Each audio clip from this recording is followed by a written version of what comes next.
Terima kasih atas kehadiran Ibu Kepala Sekolah dan Bapak Ibu Guru semua SD Jagalan. Di sini saya akan melakukan aksi nyata tentang diseminasi modul 1.4 tentang budaya positif. Pada kesempatan kali ini saya akan memperkenalkan untuk teman-teman yang menyampaikan materi. Yang pertama saya pribadi Ibu Santo, yang kedua Ibu Jamilan Budaya dari SD N Burawan, dan yang ketiga Ibu Riana Kristina dari SD Sibila Timur, dan yang keempat adalah Bapak Agus Romdoni dari SD Wonosaren. Nah, di sini saya akan menyampaikan tentang tujuan pendidikan menurut Ki Hajar Dewantara, yaitu adalah pendidikan itu menuntun segala kodratnya yang ada pada anak agar mereka dapat mencapai keselamatan dan kebahagiaan yang setinggi-tingginya, dan baik sebagai manusia maupun sebagai anggota masyarakat. Nah, oleh karena itu kita sebagai pendidik itu hanya dapat menuntun tumbuh atau hidupnya kekuatan kodrat yang ada pada diri anak, agar anak itu bisa memperbaiki lakunya atau bukan dasarnya hidup dan tumbuhnya kekuatan kodrat anak. Nah, tentang budaya positif, budaya positif di sekolah itu yaitu pembiasan yang bernilai positif. Nah, di dalamnya itu nanti mengandung sejumlah kegiatan yang mampu menumbuhkan karakter murid agar mereka dapat berkembang menjadi pribadi yang kritis, penuh hormat, dan bertanggung jawab sesuai dengan karakter profil pelajar Pancasila. Selanjutnya tentang konsep utama budaya positif. Nah, ini ada 7. Nah, ini yang pertama itu tentang perubahan paradigma, stimulus respon. Yang kedua tentang disiplin positif. Yang ketiga tentang kebutuhan dasar manusia. Yang keempat motivasi perilaku manusia. 5. Restitusi atau posisi kontrol guru. Yang keenam keyakinan kelas, dan yang ketujuh tentang segitiga restitusi. Yang pertama yaitu tentang perubahan paradigma stimulus respon.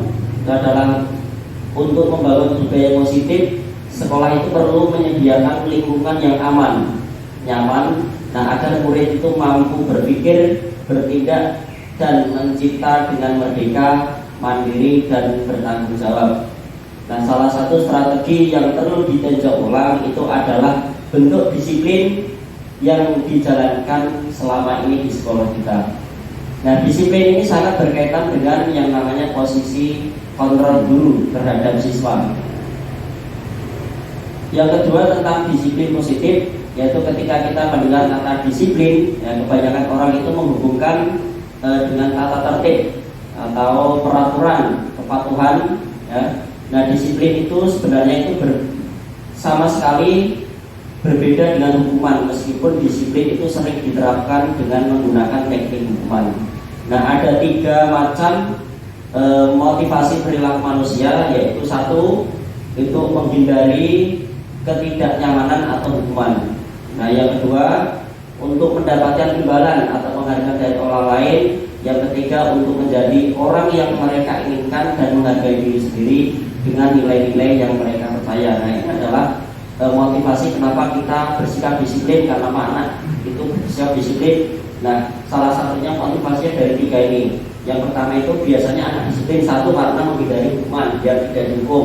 Yang kedua itu agar mendapat imbalan atau penghargaan atau pujian. Yang ketiga itu untuk menjadi orang yang mereka inginkan, itu menghargai agar merasa dihargai. Nah, biasanya itu tujuan anak melakukan perilaku disiplin. Nah, di sini disiplin itu adalah kemampuan memerintah diri sendiri dalam mengontrol dan menguasai diri untuk memilih tindakan yang mengacu pada nilai-nilai yang kita hargai dengan penuh tanggung jawab tanpa perintah dari orang lain. Nah, disiplin positif ini adalah merupakan pendekatan mendidik anak untuk melakukan kontrol diri dan pembentukan kepercayaan diri. Yang selanjutnya ini tentang kebutuhan dasar manusia. Nah, ada di sini ada 5 kebutuhan dasar manusia.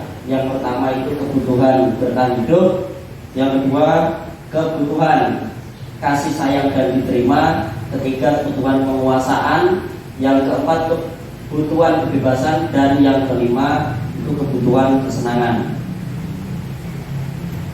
Yang selanjutnya, nah di sini ada sebuah contoh kasus ya. Misalnya kasusnya Andi itu merampas bekal temannya saat makan siang di kelas. Nah di sini ada berarti tindakan apa yang harus dilakukan guru. Biasanya kita langsung memanggil dengan mengatakan bahwa oh anak itu salah, terus kita diberi hukuman. Dan cara-cara itu yang mulai sekarang harus kita tinggalkan.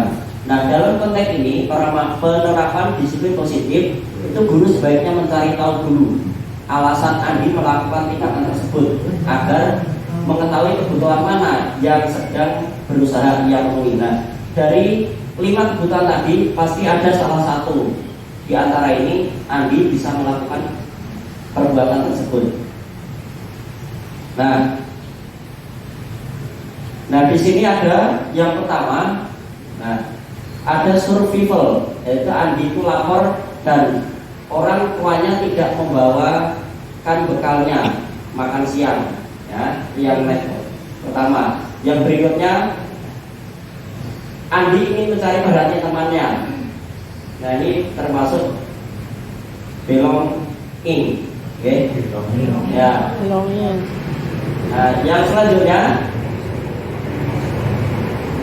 power, ya. Andi itu merasa hebat. Nah bisa saja Andi melakukan mengambil makanan temannya itu karena dia merasa hebat. Nah itu kan salah satu alasan mungkin nantinya dimiliki oleh Andi. Nah dan menuruti keinginannya. Yang berikutnya, Andi merasa bosan dengan bekal yang dibawa oleh orang tuanya karena selalu bekalnya mesti sama terus. Nah mungkin karena dulu makannya itu terus, maka untuk memenuhi kebutuhannya Andi itu bisa saja dengan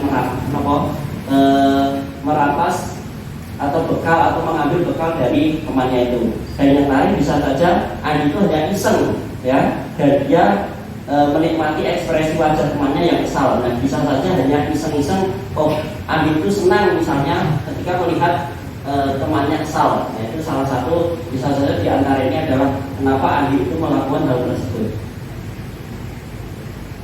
Dan di sini yang keempat, motivasi perilaku manusia. Nah itu yang pertama itu adalah untuk menghindari ketidaknyamanannya atau hukuman apa yang akan terjadi apabila saya tidak melakukannya. Nah, kita betul harus menjawab pertanyaan ini untuk menghindari ketidaknyamanan apa yang terjadi apabila saya tidak melakukan hal tersebut. Yang kedua, untuk mendapatkan imbalan dari orang lain atau institusi apa yang akan saya dapatkan apabila saya melakukannya. Nah, jadi ketika kita melakukan suatu perubahan itu bisa saja dari diri sendiri atau bisa saja hal itu timbul dari orang lain hanya untuk mendapatkan sebuah imbalan atau sebuah penghargaan. Yang ketiga, untuk menghargai diri sendiri.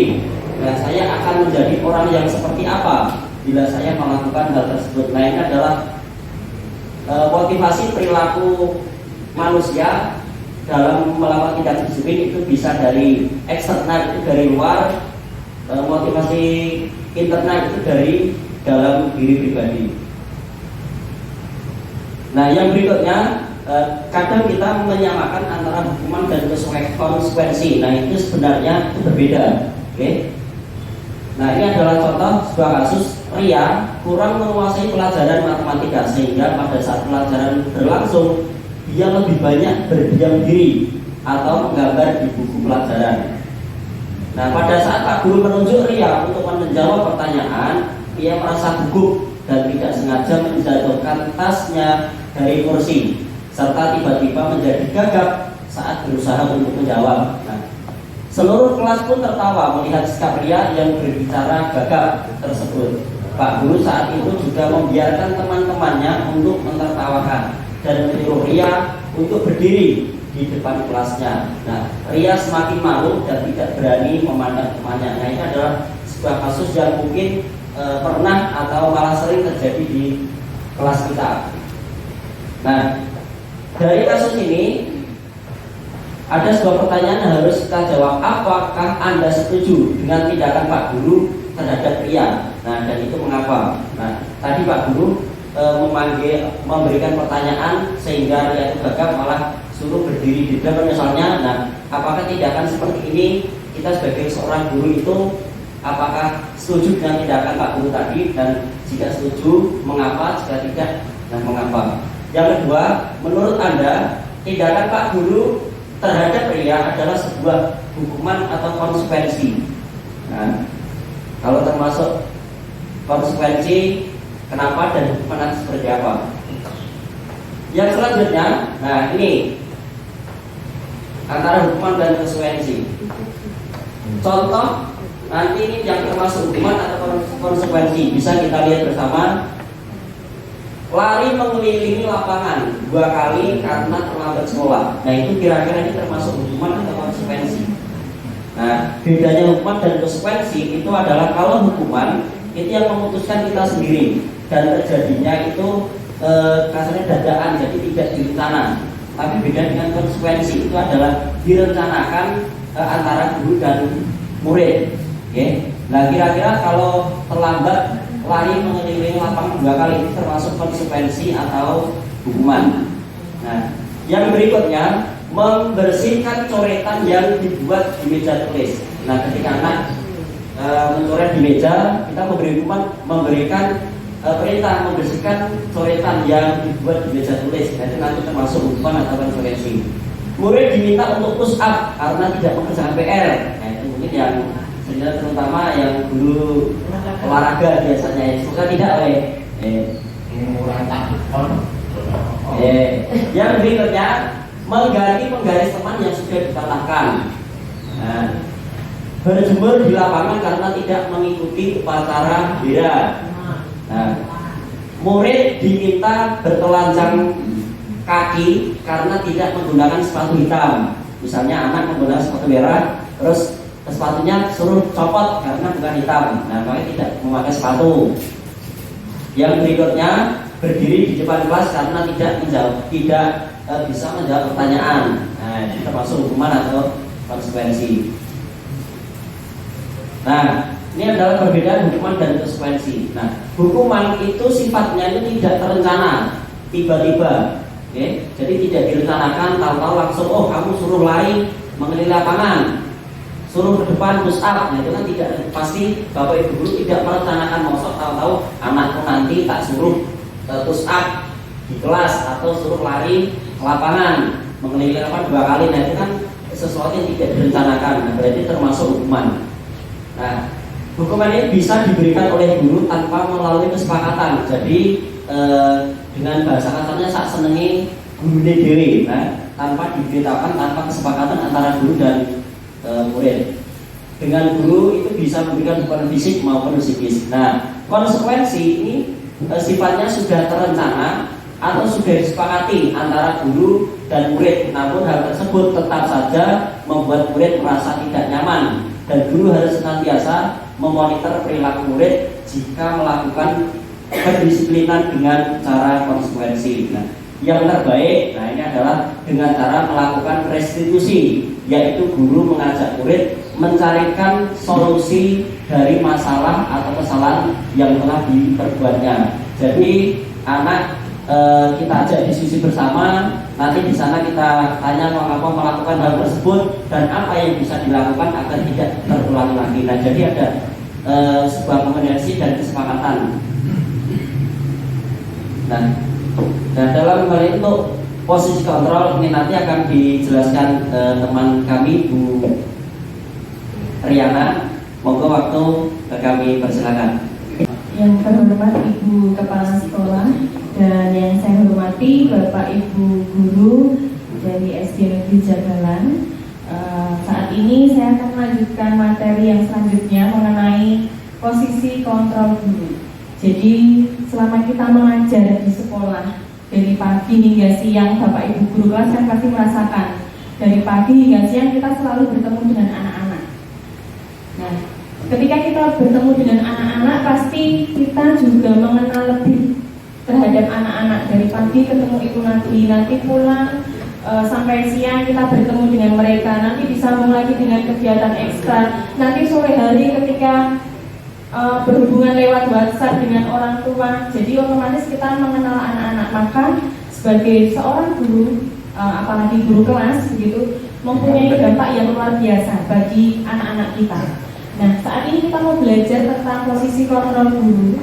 Mungkin nanti juga bisa digunakan sebagai refleksi dalam diri kita. Selama ini kita itu ada di posisi kontrol yang seperti apa? Karena di dalam teorinya ada posisi kontrol yang terbaik itu ketika kita menjadi seorang manajer. Namun pasti mungkin seperti saya mungkin ternyata dulu saya pernah menjadi posisi kontrol teman, atau menjadi posisi kontrol pemantau, atau bahkan pernah menjadi posisi kontrol penghukum. Nah, coba kita nanti sambil belajar, kita sambil merefleksi diri kita, dan saya terutama teman-teman dan kita semua untuk belajar lebih menjadi guru yang lebih baik. Yang pertama ada posisi kontrol penghukum. Di sana digambarkan peluit begitu ya. Kalau kita membunyikan peluit itu kan pasti tegas ya, peluit gitu ya, pasti tegas dan keras. Kalau kita membunyikan peluit meleot-meleot atau kurang keras, pasti anak mendengarkan aba-abanya juga kurang. Kalau bahasa Jawanya itu kurang semigra gitu ya. Kalau peluit itu kan pasti pelit, banter, keras, tegas. Jadi posisi kontrol penghukum itu biasanya gurunya tegas, gurunya pasti keras. Itu sebagai penghukum. Atau bahasa yang sering kita dengar mungkin gurunya galak. Itu biasanya posisi kontrolnya dia itu sebagai penghukum. Yang kedua, posisi kontrol pembuat rasa bersalah. Itu digambarkan wajah muridnya itu cemberut begitu ya, sedih. Karena biasanya kita menaruh harapan ke anak. Ibu guru kecewa sama perbuatan kamu. Kamu harusnya bisa seperti ini. Kamu sudah mengecewakan bu guru. Anak kalau dikasih tahu seperti itu kan dia terus sedih. Ya ampun, aku salah banget ya. Apa yang sudah aku lakukan ya, kesalahanku fatal sekali ya hari ini begitu ya. Jadi membuat anak itu merasa sedih. Kemudian posisi kontrol yang ketiga itu teman. Terkadang karena kita terlalu dekat dengan anak-anak, setiap hari bertemu dengan anak-anak, terkadang kita memposisikan diri sebagai teman. Ada baiknya memang, tetapi memang juga ada kurangnya. Nah, di dalam posisi kontrol sebagai teman itu digambarkan anaknya gembira begitu ya, senang karena merasa guru itu sangat dekat. Tetapi posisi kontrol sebagai teman ini akan menimbulkan motivasi eksternal. Jadi kebaikan atau perilaku tindakan murid yang baik itu belum dari dirinya sendiri. Karena merasa berteman dengan guru, jadi aku melakukan ini karena aku sayang sama bu guru. Aku berbuat baik karena aku tidak mau bu guru kecewa. Begitu, karena ada keterkaitan antara murid dan guru, merasa menjadi teman. Tetapi motivasinya masih motivasi eksternal karena kedekatan dengan guru. Kemudian posisi kontrol yang ketiga itu sebagai pemantau. Itu digambarkan apa namanya itu ya, keker, ya. Teleskop ya. Jadi memantau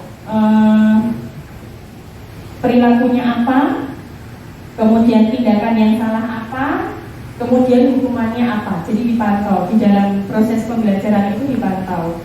Jadi anak ketika melakukan sesuatu yang baik itu motivasinya juga masih eksternal karena apa? Karena tidak mau melanggar peraturan. Karena dipantau sama bu guru pak gurunya kalau salah.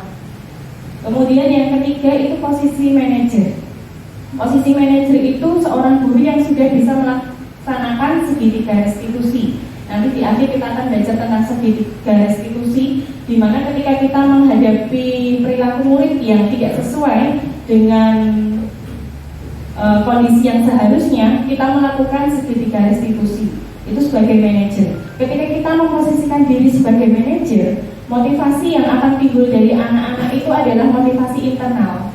Karena dia sendiri yang akan memperbaiki masalahnya, dia sendiri akan mencari solusi. Kita hanya menuntun. Kalau Pak Tri tadi mengatakan guru itu tugasnya hanya menuntun.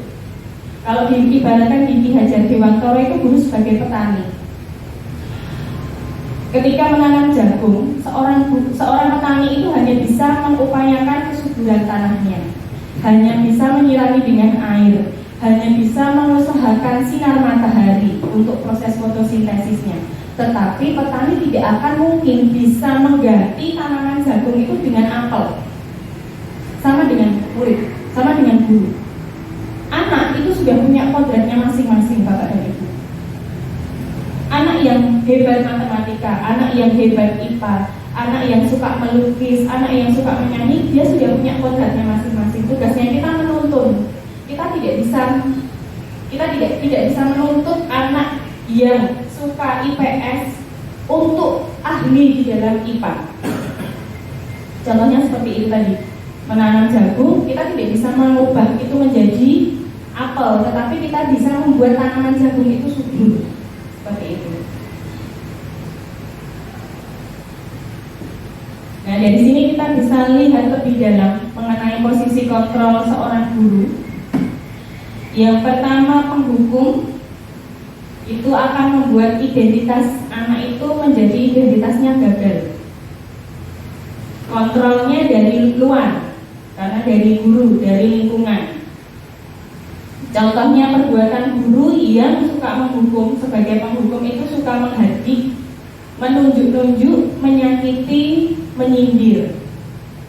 Jadi di dalam kelas misalnya mungkin ketika ada seorang anak yang sering terlambat, begitu kadang Bapak Ibu guru, kadang mungkin juga saya mengatakan menyindir dengan menyindir. Siapa ya yang suka datangnya terlambat ya? Itu salah satu contoh guru dengan posisi kontrol menghukum. Nah, biasanya keluar kata-kata ancaman. Kalau kamu tidak melakukannya, awas ya, rasakan. Oh, kalau kamu nggak melakukan ini, kalau kamu tidak melakukan peraturan dengan baik, nanti tak hukum loh. Nek nilaimu nggak bisa bagus, nanti tak lapor ke orang tua loh. Nah, contohnya seperti itu. Hasilnya apa? Ketika kita memposisikan kita sebagai seorang penghukum, hasilnya adalah anak akan memberontak, menyalahkan orang lain, atau dia akan berbohong. Karena fokusnya tidak kepada solusi, fokusnya kepada tindakan. Misalnya tadi memakai sepatu berwarna merah, padahal peraturannya sepatunya berwarna hitam. Anaknya disuruh lepas sepatu, telanjang kaki selama proses pembelajaran misalnya. Padahal kan masalahnya bukan itu. Seharusnya kita tanya dulu alasannya, mengapa kok bisa pakai sepatu merah, ada apa, atau ada masalah. Nah, fokusnya seorang guru penghukum itu dalam tindakannya dan dalam kesalahannya, tidak fokus kepada mencari solusi atau memperbaiki masalah. Kemudian kaitan dengan dunia berkualitas, itu murid meletakkan guru di luar dunia berkualitas. Pasti kita mungkin sebagai orang dewasa saja ketemu dengan orang yang mohon maaf misalnya galak atau otoriter begitu, kita tidak nyaman. Apalagi anak-anak yang setiap hari dia bangun pagi, mandi, sarapan itu hanya untuk bertemu dengan kita, memimpikan seorang guru yang baik begitu ya. Nah, jadi murid meletakkan guru itu tidak suka dengan guru di luar dunia berkualitasnya murid. Setiap murid itu pasti punya impian dunianya. Menurut Bapak dan Ibu, anak-anak itu ketika datang di sekolah, apakah yang mereka inginkan? Mungkin ada yang ingin berpendapat. Ketika anak-anak datang ke sekolah itu, mereka ingin guru yang seperti apa?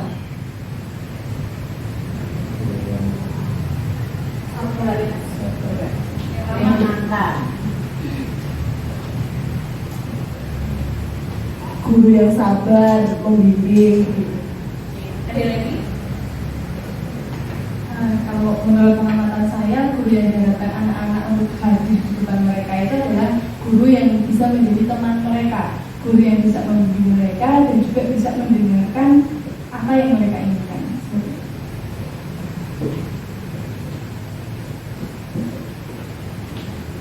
Terima kasih kepada Ibu Guru yang sudah memberikan pendapat ya. Jadi anak-anak itu ketika datang ke sekolah menginginkan guru yang sabar, guru yang bisa menjadi teman, guru yang membimbing mereka dengan baik begitu ya. Itu adalah gambaran dunia dunia berkualitasnya anak-anak. Ketika mereka datang itu mereka punya harapan. Aku di sekolah selama 1 hari jam 7 sampai jam 12 sampai jam 2 siang. Aku itu mau ketemu bu guru yang ABC, pasti yang baik-baik. Jadi anak-anak itu punya harapan besar terhadap kita di dalam kelas. Nah biasanya responnya murid terhadap guru yang posisi kontrolnya menghukum adalah biarkan saja, nanti juga marah-marah lagi. Alah paling kok yo nesu meneh. Alah kok paling yo kudu diseneni meneh. Jadi dia tidak memperbaiki tindakannya karena sudah tahu paling aku nanti juga dimarahi lagi. Kemudian dampaknya akan mengulangi kesalahan. Karena kesalahan yang tadi tidak dicari solusi. Jadi dia akan mengulangi kesalahan lagi. Kemudian posisi yang kedua membuat orang merasa bersalah. Biasanya gurunya itu berceramah, kemudian mengatakan seharusnya kamu itu bisa loh mengerjakan ini, tapi kok nggak bisa loh. Sakjane bu guru itu yakin loh kamu itu bisa menjawab soal ini, kamu bisa lebih baik dari ini. Tapi ibu kecewa. Jadi anaknya merasa dia itu sudah mengecewakan bu guru, pak guru begitu ya. Biasanya guru berkata kamu seharusnya sudah tahu, ibu lelah sekali mengatakannya, ibu stres. Jadi kalau dari pembuat orang merasa bersalah itu seakan-akan gurunya itu pengen banget dimengerti begitu. Bukan muridnya yang caper, tapi malah gurunya yang caper. Pengen banget, harusnya kamu tuh bisa loh mengerjakan ini, tapi kok gak mau lakukan, ibu kecewa banget sama kamu. Jadi anaknya merasa sangat bersalah. Kemudian hasilnya menyembunyikan, menyangkal atau berbohong. Kemudian kaitan dengan dunia berkualitas, murid meletakkan guru di dalam dunia berkualitasnya. Mengapa kok murid bisa meletakkan guru di dalam dunia berkualitasnya? Karena murid berharap gurunya itu tidak kecewa. Ada harapan itu. Ben guruku nggak kecewa, aku harus melakukan A, B, C, D, E. Jadi di dalam dunia berkualitasnya anak masih ada guru, pak guru di sana. Kemudian biasanya murid berkata maafkan saya. Jadi murid pasti akan meminta maaf karena sudah merasa mengecewakan gurunya. Kemudian dampaknya murid merasa rendah diri karena kesalahannya ditanggung oleh murid. Oh ya, aku mengecewakan bu guru ya. Ya aku nggak bisa melakukan ini ya. Kok aku bisa melakukan tindakan yang salah seperti ini ya? Gitu. Kemudian posisi kontrol yang selanjutnya ini akan memberikan identitas sukses atau berhasil. Bagus sebenarnya, tetapi kontrolnya masih dari luar atau motivasinya itu masih eksternal, belum masuk ke dalam motivasi internal. Itu posisi kontrol sebagai teman. Yang pertama, guru berbuat membuatkan alasan-alasan untuk muridnya. Jadi karena sangat dekat, jadi seringkali menetralkan sebuah masalah. Oh ya nggak apa-apa, tapi besok nanti nggak usah ya. Pokoknya bu guru percaya sama kamu pasti bisa. Jadi seakan-akan dekat dengan murid. Biasanya guru berkata, ayolah lakukan demi ibu. Masa kamu tidak mau? Ingat tidak, ibu pernah membantu kamu. Hasilnya adalah ketergantungan. Karena murid tidak bisa mandiri. Karena merasa guru itu teman, enak diajak ngobrol. Kemudian ketika ada masalah lebih banyak dinetralkan, tidak diatasi dengan sungguh-sungguh. Jadi murid tergantung sekali terhadap guru. Kemudian kaitan dengan dunia berkualitasnya, murid meletakkan guru sebagai orang yang sangat penting di dunia berkualitasnya. Karena saking dekatnya dengan guru, makanya murid sangat dekat dengan guru. Jadi dia sangat ada keterkaitan antara murid dan guru. Kemudian murid biasanya berkata, saya pikir bapak atau ibu teman saya, ternyata begitu. Kemudian dampaknya terhadap murid itu lemah, tidak mandiri, dan tergantung terhadap guru. Kemudian posisi kontrol yang selanjutnya itu pemantau. Guru yang suka memantau itu biasanya menghitung dan mengukur. Atau mungkin kalau sudah pernah mendengar itu ada kartu poin. Oh, sudah terlambat 1 kali, centang. Oh, tidak mengerjakan PR 3 kali, centang 3. Oh, nanti kalau centangnya 5, orang tua dipanggil loh ya. Kalau centangnya 10, ketemu kepala sekolah loh ya. Itu namanya pemantau. Jadi anak melakukan perbuatan itu karena dipantau oleh gurunya. Hasilnya biasanya guru berkata apa peraturannya, selalu mengingatkan peraturan. Kemudian hasilnya menyesuaikan diri bila diawasi. Sayangnya anak itu bisa menyesuaikan diri, anak itu bisa berperilaku baik, tapi kalau diawasi. Kemudian kaitan dengan dunia berkualitas, murid meletakkan guru, peraturan dan hukum di dunia berkualitas. Jadi di dalam dunianya guru itu tidak hanya ada guru, di dunianya murid tidak hanya guru, tetapi di situ ada peraturan dan hukuman. Karena dipantau terus peraturannya apa, menyalahi peraturan dihukum. Kemudian biasanya murid berkata, berapa banyak bintang yang harus saya peroleh, atau berapa halaman yang harus saya tulis. Bintang itu misalnya dalam bentuk ujian ya Bapak Ibu. Misalnya siapa yang bisa mengerjakan di depan, Bu Guru beri bintang 1. Siapa yang bisa menjawab soal ini, Bu Guru beri bintang 2. Jadi anak mau mengerjakan soal hanya karena ada bintangnya. Itu contoh memantau. Kemudian dampaknya terhadap murid menitik beratkan pada sanksi atau hadiah untuk muridnya. Nah, di dalam posisi kontrol sebagai teman atau pemantau ini biasanya anak mengharapkan imbalan dan membuat anak mempunyai ketergantungan terhadap orang lain. Kemudian yang ketiga, nah ini adalah posisi kontrol yang sebaiknya seharusnya diharapkan ada di dalam diri kita semua, itu posisi kontrol sebagai manajer. Karena dari posisi kontrol sebagai manajer ini akan memberikan kontrol diri terhadap diri anak-anak. Anak-anak sudah mempunyai motivasi internal. Jadi ketika melakukan perbuatan itu sudah berasal dari dirinya sendiri, bukan karena bintang, bukan karena poin, tetapi memang dia punya kesadaran untuk melakukan tindakan baik itu. Biasanya anak juga menjadi menghargai diri sendiri karena dia punya solusi terhadap permasalahannya sendiri. Dan biasanya guru mengajukan pertanyaan-pertanyaan, berkata apa yang kita yakini, apa yang bisa kamu kerjakan untuk memperbaiki masalah ini. Kemudian hasilnya menguatkan pribadi anak-anak. Kemudian kaitan dengan dunia berkualitasnya, murid meletakkan dirinya sebagai individu yang positif dalam dunia berkualitas.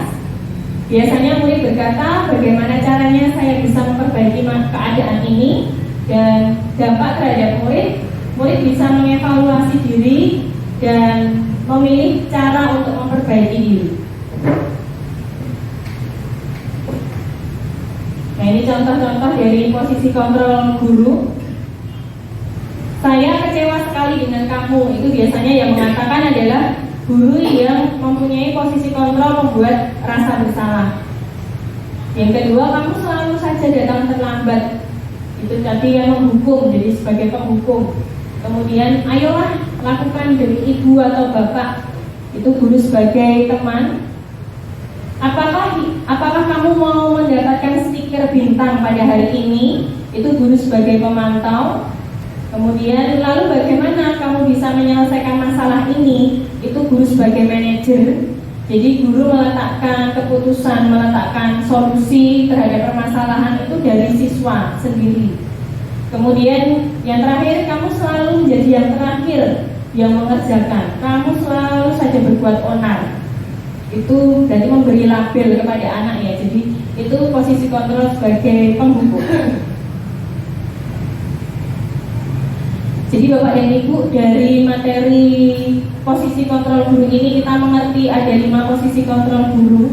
Dan yang paling diharapkan ada di dalam diri kita semua itu adalah posisi kontrol kita sebagai seorang manajer. Materi posisi kontrol telah selesai, kemudian materi selanjutnya akan dijelaskan oleh teman saya, Ibu Jamila. Waktu dan tempat saya persilakan. wabarakatuh. Yang terhormat Ibu Kepala Sekolah Ibu Jagalan dan teman-teman semua di SD Jagalan, selamat siang. Mohon maaf untuk baru waktunya. Saya melanjutkan materi selanjutnya, yaitu keyakinan kelas. Dalam hal ini, setelah kita mengetahui 5 posisi kontrol guru, di mana posisi manajer adalah posisi yang seharusnya kita miliki, di mana anak-anak mempunyai keyakinan. Nanti pada saat ditanya anak-anak mempunyai istilahnya mengontrol dirinya, bagaimana dia ditanya apa keyakinannya tentang kelasnya. Dan di sini adalah keyakinan kelas. Keyakinan kelas itu adalah nilai-nilai kebajikan atau prinsip-prinsip universal yang disepakati bersama. Artinya disepakati antara orang-orang yang ada di dalam kelas, teman-teman sekelas dan guru yang ada di dalam kelas, lepas dari perbedaan agama, suku, negara. Kemudian keyakinan kelas ini merujuk pada kesadaran diri bahwa untuk seseorang untuk lebih memotivasi dan lebih bersemangat dalam menjalankan keyakinannya. Mungkin Bapak Ibu di saat-saat MPLS ini mungkin sudah melakukan keyakinan kelas. Dulu mungkin yang dipakai adalah peraturan kelas. Jadi peraturan kelas 5 atau peraturan kelas 3. Ini kelasnya Pak Tri, mungkin anak-anak kita akan menjelaskan tentang peraturan kelas kita seperti itu.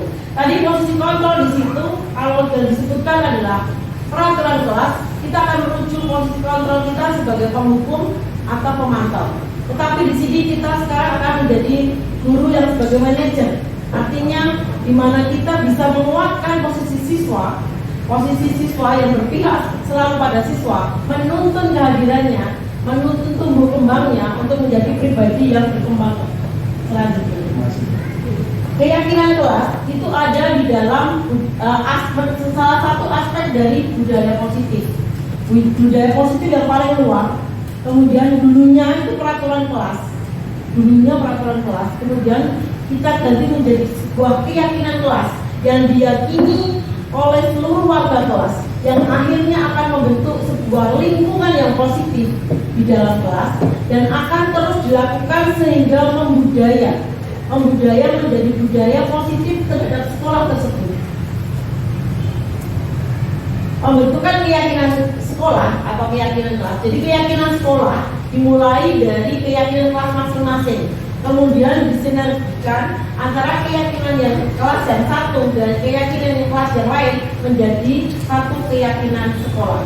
Keyakinan kelas bersifat lebih abstrak dari peraturan dan lebih rinci dan konkret. Artinya di sini ada kesepakatan antara siswa dan guru dan teman-temannya bahwa di sini bukan hukuman yang akan diterima, tetapi konsekuensi yang sudah disepakati. Kemudian keyakinan kelas berupa pernyataan universal. Seumpama begini, dilarang membuang sampah sembarangan. Kita bisa membuat itu menjadi sebuah keyakinan kelas yang lebih positif dengan kita harus selalu menjaga kebersihan. Jadi kata-kata yang negatif atau kata-kata dilarang, jangan, itu dihilangkan dan kita gunakan kata-kata yang lebih positif. Kemudian pernyataan keyakinan kelas senantiasa dibuat dalam bentuk positif. Ini tadi. Jadi seumpama dilarang untuk bicara sendiri, kita buat menjadi kita harus selalu menjaga ketenangan kelas, seperti itu. Kemudian keyakinan kelas setidaknya tidak terlalu banyak. Jadi jangan seperti peraturan yang 1, 2, 3, 4, 5 sampai 15. Jadi anak-anak akan merasa tertekan dan merasa bahwa keyakinan itu sama saja dengan peraturan yang mengekang dia. Apalagi gurunya tadi seperti pemantau atau penghukum di mana selalu mengingatkan. Nanti kalau ini dilanggar dapat poin, kalau ini dilaksanakan dapat bintang, seperti itu. Tapi keyakinan di sini merujuk untuk mengoptimalkan diri siswa untuk bisa percaya diri dan yakin pada dirinya. Kemudian keyakinan kelas sebagai sesuatu yang dapat diterapkan di lingkungan tersebut. Jangan membuat keyakinan kelas yang tidak bisa dilakukan. Jadi seumpama keyakinan kelas seumpama yang tidak bisa dilakukan adalah istilahnya kalau membuat tenang itu kan jelas-jelas bisa dilakukan. Tapi kalau kamu harus mencari uang atau apa kan jelas-jelas tidak bisa dilakukan. Jadi jangan membuat keyakinan kelas di mana anak-anak atau siswa-siswa itu tidak bisa melakukannya. Kemudian semua warga kelas hendaknya itu berkontribusi dalam pembuatan keyakinan kelas lewat curah pendapat. Jadi keyakinan kelas tidak ditentukan oleh guru kelasnya. Keyakinan kelas tidak juga ditentukan oleh muridnya saja, tapi memang antara guru dan siswa itu ditanya pendapatnya. Kemudian bersedia meninjau kembali keyakinan kelas dari waktu ke waktu. Karena keyakinan kelas tidak mungkin dinamis ya, artinya ya. Mungkin keyakinan kelas sekarang yang dibuat Pak Tri sekarang di kelas ini akan berbeda dengan tahun depan, seperti itu. Di sini diperlihatkan bagaimana peraturan kelas berbeda dengan keyakinan kelas atau nilai kebajikan yang dituju. Kalau peraturannya selalu kembalikan buku ke tempatnya, anak-anak hanya akan istilahnya nanti, ayo dikembalikan. Kalau nggak dikembalikan dapat poin, kan seperti itu. Tapi di sini kalau nilai kebajikan yang dituju adalah kewajiban kita, tanggung jawab kita untuk selalu membuat rapi bukunya yang ada sumbangan di pojok baca, seperti itu. Dilarang mengganggu orang lain, artinya dia menghormati orang lain dan dirinya sendiri. Kemudian hadir di sekolah 15 menit sebelum pembelajaran dimulai. Artinya dia berkomitmen pada tujuan dan berkomitmen juga menghormati pada orang lain. Karena kalau dia terlambat, kemungkinan pada waktu pembelajaran sudah dimulai dia akan mengganggu. Kemudian dilarang menggunakan narkoba, itu juga berhubungan dengan kesehatan. Dilarang melakukan kekerasan, itu hubungannya dengan keselamatan juga menghormati orang lain.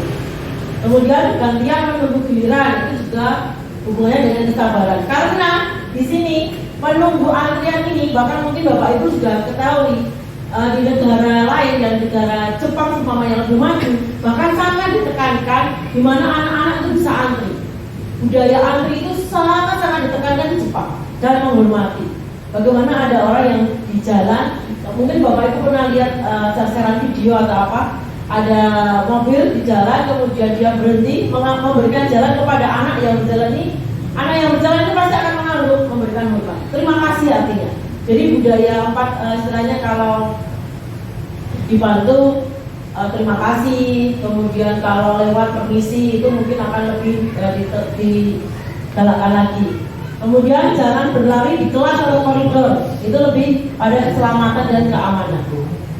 Ini adalah contoh penentuan kesepakatan kelas, di mana anak-anak diajar untuk menulis di selembar kertas apa yang mereka inginkan, apa yang mereka ingin bu guru lakukan, apa yang mereka ingin bu guru lakukan untuk mereka. Itu juga perlu untuk nanti ditarik garis merahnya keyakinan kelas yang akan dilaksanakan. Ini contohnya, datang tepat waktu, kemudian mengerjakan tugas tepat waktu, mendengarkan saat guru berbicara, menjaga kebersihan, selalu minta izin, tunjuk jari jika akan mengemukakan pendapat, berbicara dengan sopan, membiasakan mengucap tolong, maaf, dan terima kasih, melakukan pembiasaan sesuai jadwal. Nah, ini keyakinan kelas yang ini contoh keyakinan kelas yang mungkin keyakinan kelas 1, kelas 5 dan kelas yang lain berbeda.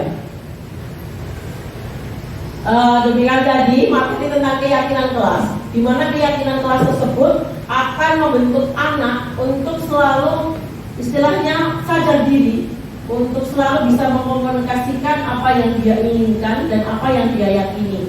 Jadi saat posisi guru sebagai manajer, dia saat ditanya apa keyakinan kelas yang kamu langgar seperti itu, nanti akan dilanjutkan pada segitiga restitusi ini. Terima kasih. Wassalamualaikum warahmatullahi wabarakatuh. Assalamualaikum warahmatullahi wabarakatuh. Selamat siang Bapak Ibu semuanya. Perkenalkan saya Agus Romdoni dari USD Wonosaren untuk menyampaikan budaya positif, yaitu mengenai sertifikat restitusi. Bapak Ibu semuanya, di dalam budaya positif yang kami pelajari di modul 1.4 ini, yang tadi sudah disampaikan teman kami dari mulai Pak Tri, kemudian Juliana, dan dilanjutkan Ibu Jamila. Kemudian terakhir insya Allah saya akan menyampaikan tentang segitiga restitusi. Apakah segitiga restitusi itu, Ibu? Segitiga restitusi adalah proses menciptakan kondisi bagi murid untuk memperbaiki kesalahan mereka sehingga mereka bisa kembali pada kelompok mereka dengan karakter yang lebih kuat. Jadi Bapak Ibu sekalian, kita di dalam menyelesaikan suatu permasalahan yang ada pada siswa ini tidak serta-merta kita sebagai guru ini langsung menyalahkan siswa, tetapi kita bisa berusaha mengembalikan permasalahan itu pada siswa, sehingga siswa itu bisa menyelesaikan permasalahannya sendiri, termotivasi dari dirinya sendiri. Restitusi juga merupakan proses kolaboratif yang mengajarkan murid untuk mencari solusi untuk masalah mereka dan membantu murid berpikir tentang orang seperti apa yang mereka ingin sebagai tujuan utamanya dan bagaimana mereka harus memperlakukan orang lain. Jadi restitusi ini bisa dilakukan dengan secara kolaboratif, artinya ketika ada permasalahan ini siswa bisa menempatkan dirinya sebagai apa supaya dia bisa berbuat sebagai orang yang mulia dan bisa memuliakan orang lain juga.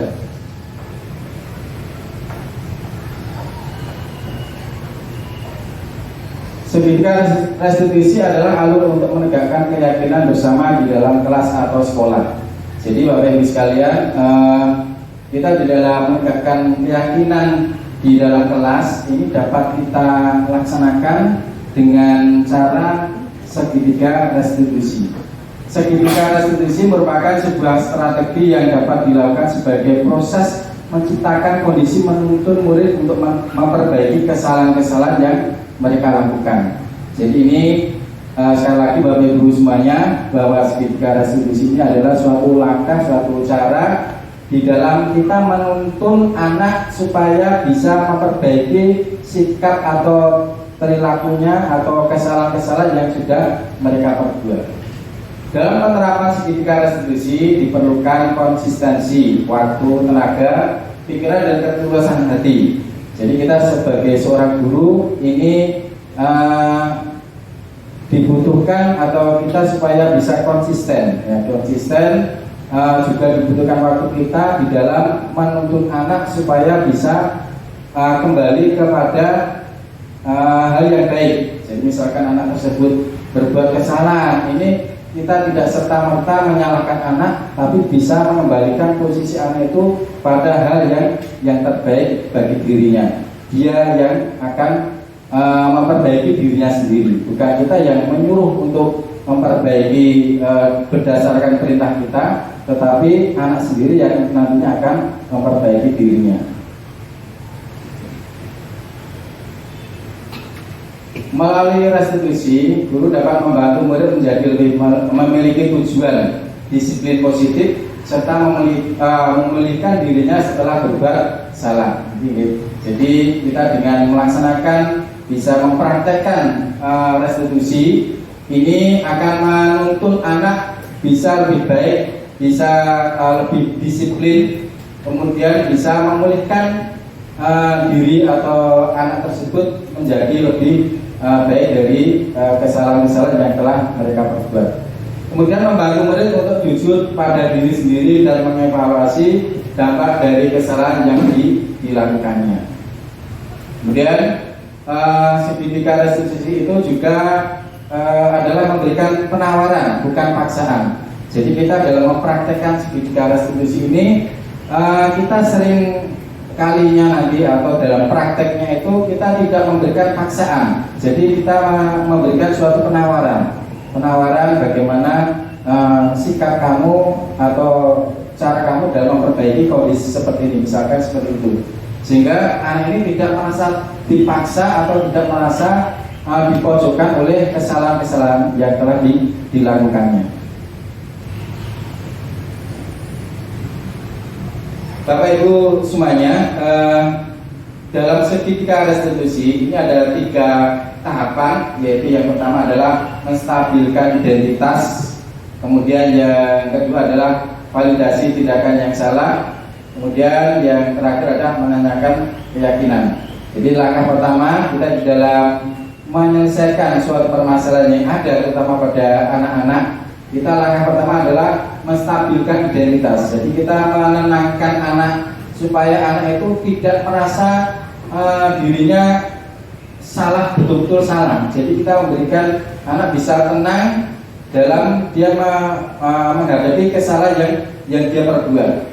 Setelah anak ini tenang, kita baru akan melakukan validasi tindakan yang telah mereka lakukan, terutama dalam hal perbuatan yang salah. Jadi kenapa misalkan anak-anak itu terlambat sekolah, ini tidak langsung kita marahi seperti biasa yang mungkin sudah sering kita lakukan gitu. Mungkin, kenapa kamu terlambat, misalkan terlambat 15 menit atau 20 menit, kok kamu terlambat terus? Misalkan perbuatan seperti itu atau sikap seperti itu bahkan akan menjadikan anak kita itu menjadi cedera dalam hatinya. Wah, ini saya dimarahi terus. Hal itu bisa kita ubah Bapak Ibu semuanya. Kita stabilkan anak ini biar anak ini tidak merasa bersalah dulu. Sudah anak, kamu duduk dulu. Berbuat kesalahan itu suatu hal yang wajar. Jadi manusia itu pasti pernah berbuat salah. Jadi kamu tidak usah merasa terus merasa bersalah, karena manusia berbuat kesalahan itu suatu hal yang wajar. Jadi itu mungkin contoh ketika kita mau menenangkan anak kita, ketika anak didik kita itu berbuat kesalahan. Setelah itu kita baru memvalidasi kesalahan-kesalahannya, kenapa kok kamu bisa terlambat dan sebagainya. Setelah itu menanyakan keyakinan kelas. Jadi kita setelah anak kita tanyai berbagai macam alasan-alasan yang membuat dia terlambat misalkan, itu setelah itu kita menghubungkan dengan keyakinan kelas yang sudah disepakati bersama. Nah, coba apakah kamu ingat tentang keyakinan kelas yang sudah kita sepakati bersama? Oh iya Pak, ini Pak, keyakinannya begini. Nah, kamu ketika berbuat ini konsekuensinya apa? Sehingga anak-anak ini ketika melakukan kesalahan, dia sendiri yang akan merubah sikap supaya dia itu tidak berbuat seperti itu lagi. Jadi kita melakukan suatu tindakan dalam menangani suatu masalah, tapi anak-anak bisa menyelesaikan dengan dirinya sendiri. Ini Bapak Ibu, ini beberapa contoh setelahnya sikap-sikap yang perlu kita lakukan ketika melaksanakan segitiga restitusi, yaitu dalam stabilkan identitas. Setiap orang pasti pernah melakukan kesalahan, kamu bukan satu-satunya yang pernah melakukan. Kemudian untuk berikutnya validasi tindakan yang salah, kamu tentu punya alasan mengapa melakukan itu. Adakah cara yang lebih efektif untuk mendapatkan apa yang kamu butuhkan? Misalnya tadi dicontohkan oleh Pak Tri tadi ya, ketika ada anak yang merebut makanan milik temannya, ini kan bisa kita tanyai semacam ini, sehingga anak ini tidak serta-merta kita salahkan. Kemudian berikutnya menanyakan keyakinan kelas. Kamu ingat keyakinan kelas apa yang telah kita sepakati? Kamu ingin menjadi orang yang seperti apa? Itu contoh-contoh dari segitiga restitusi tentang menanyakan keyakinan. Kemudian Bapak Ibu semuanya, dalam penerapan segitiga restitusi tadi sudah ada sebagian yang ada dalam segitiga tadi ya. Ini ada beberapa contoh berikutnya, yaitu menstabilkan identitas. Sebab saya itu tidak apa-apa, tidak ada manusia yang sempurna, dan banyak sekali kata-kata yang bisa kita contohkan, kita sampaikan pada anak untuk menenangkan anak tersebut sehingga dia tidak merasa salah. Artinya tidak gugup, tidak panik, sehingga anak bisa tenang, bisa kita tanya dengan baik. Kemudian ini beberapa contoh sikap atau perkataan yang bisa kita sampaikan kepada anak tentang validasi tindakan yang salah. Kamu pasti punya alasan mengapa melakukan hal itu. Kamu patut bangga pada dirimu sendiri karena kamu telah melindungi sesuatu yang penting buatmu. Jadi misalkan tadi ada anak yang berebut apa sehingga dia sampai berkelahi dengan anak temannya sehingga terjadi suatu keributan. Nah, ini bisa kita tenangkan, kita validasi dengan pertanyaan seperti ini dan pertanyaan-pertanyaan yang lain yang untuk Bapak Ibu bisa menguat atau mengambil permasalahan yang ada pada anak-anak tersebut. Kemudian yang ketiga, menanyakan keyakinan apa yang kita percaya sebagai kelas atau keluarga. Hasilnya keluarga ini Bapak Ibu, praktek restitusi atau segitiga restitusi ini bisa kita terapkan di kelas, di sekolah ataupun di dalam lingkungan keluarga kita nih. Jadi kita bisa mempraktekkan ini kepada putra putri kita. Di keluarga kita juga bisa kita terapkan seperti ini. Kalau kita bisa mempraktekkan seperti ini Bapak Ibu, insya Allah suasana rumah itu juga tenang dan tidak istilahnya banyak ribut untuk di kebiasaan itu. Kemudian apa nilai-nilai umum yang kita telah sepakati, apa bayangan kita tentang kelas yang ideal, kamu mau jadi orang yang seperti apa. Ini contoh-contoh sikap ataupun yang dapat kita tanyakan dalam menanyakan keyakinan. Kemudian Bapak Ibu semuanya, ini ada satu buah kasus dalam segitiga restitusi. Ini saya contohkan kemarin kita di dalam CDP ini ada 4 kasus yang disampaikan di dalam CDP. Ini ada salah satu contoh kasus yaitu tentang Anto dan Dino yang sedang bermain Bapak Ibu, bermain bersama. Kemudian tiba-tiba di antara Anto dan Dino ini mereka saling adu kontak, ya, mengadakan kontak fisik, ya, artinya sehingga sampai kancing bajunya Anto, ya, kancing bajunya Anto ini sampai terlepas tiga kancing, sehingga karena kejadian itu oleh guru tiket kedua anak ini dipanggil dan disuruh masuk ke dalam ruang kepala sekolah. Kemudian oleh Ibu Suti sebagai kepala sekolah berupaya menenangkan keduanya, terutama Dino. Dino, sepertinya kamu saat ini sedang marah sekali.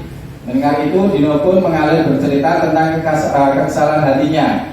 Ibu Suti pun melanjutkan bahwa membuat kesalahan adalah hal yang manusiawi dan bahwa mempertahankan diri adalah hal yang penting. Namun meminta Dino memikirkan cara lain yang mungkin lebih efektif karena saat ini Dino berada di ruang sekolah. Kemudian Ibu Suti melanjutkan bertanya tentang keyakinan sekolah yang disepakati, serta apakah Dino bersedia memperbaiki kesalahan yang telah dilakukan terhadap Anto. Dino pun akhirnya perlahan mengangguk. Kemudian Ibu Suti balik bertanya kepada Anto, hal apa yang bisa dilakukan Dino untuk memperbaiki masalahnya? Anto menjawab, saya perlu kancing saya diperbaiki, Bu. Ibu saya akan sangat marah kalau melihat kancing baju saya sampai copot 3 kancing begini. Ibu Suti pun kembali bertanya ke Dino, apakah yang akan dilakukan untuk menggantikan 3 kancing Anto yang terlepas? Dino berpikir sejenak, namun menjawab, wah, tidak tahu, Bu. Saya kembali mungkin ya, Bu. Bu Suti berpikir sebentar dan menanggapi, kalau Dino kan akan mudah terlepas, Dino. Bagaimana kalau kamu menjahit saja? Dia kamu, Dino tampak ragu-ragu dan menanggapi, wah, menjahit, saya tidak tahu cara menjahit, Bu. Kemudian apakah kamu bersedia belajar menjahit? Ditanggapi Bu Suti dan kemudian ditanggapi Dino berpikir sejenak memandang meja Anto dan menanggapi yang menghadiri saya siapa, Bu? Dengan cepat Ibu Suti menjawab, Pak Irfan, guru tata busana. Dino kembali diam sejenak memandang meja Anto yang tanpa kancing. Akhirnya Dino mengaku tanpa menyetujui dan sepanjang siang itu Dino belajar menjahit dan memperbaiki kemeja Anto. Terakhir kali terlihat kedua anak laki-laki tersebut, Dino dan Anto, pada jam pulang sekolah. Mereka sudah bercengkrama dan bersindau-sindau kembali.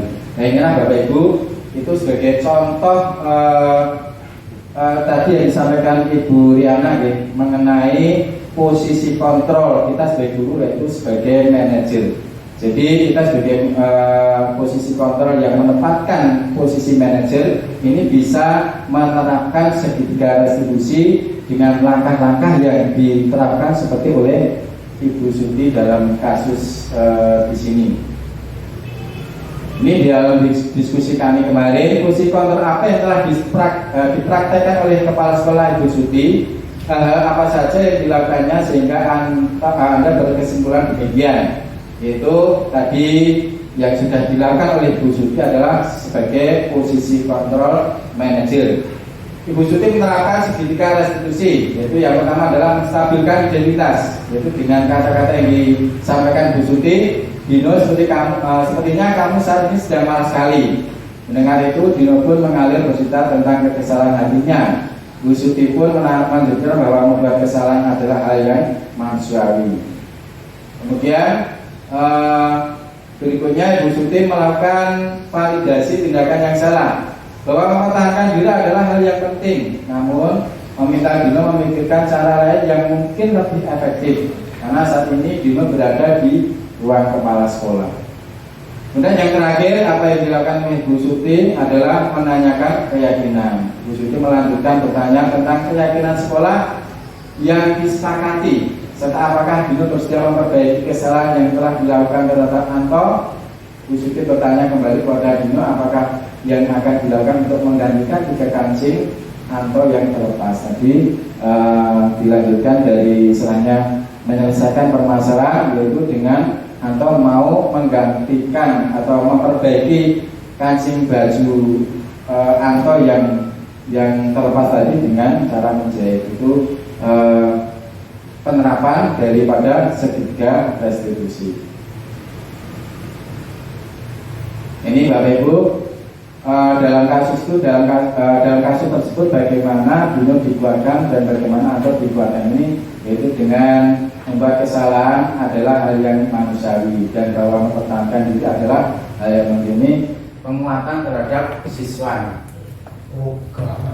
penguatan terhadap anak, sehingga anak ini bisa istilahnya tidak merasa bersalah, sehingga anak-anak dapat melakukan perbaikan-perbaikan untuk selanjutnya.